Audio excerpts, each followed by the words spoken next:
പ്രിയമുള്ളവരെ, ഞാനൊരു കഥ പറയാം. കഥയുടെ പേര് കൂടെ കൂട്ടാത്തവർ.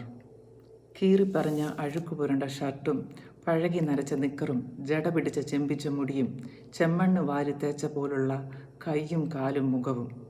അവൻ്റെ കുരുന്ന കയ്യിൽ ഒരു ചളുങ്ങിയ ചോറ്റുപാത്രം കണ്ടു.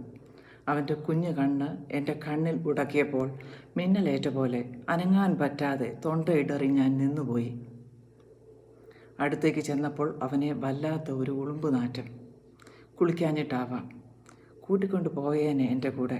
ചോദ്യം ചെയ്യാനും എതിർക്കാനും ആളില്ലായിരുന്നേ. എങ്ങോട്ട് കൊണ്ടുപോകും? എവിടെ താമസിപ്പിക്കും?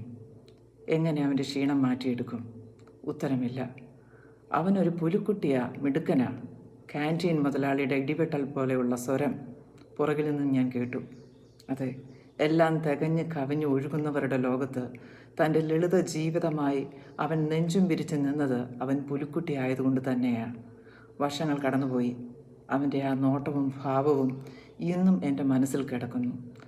ലോക സമസ്ത സുഖിനോ ഭവന്തു.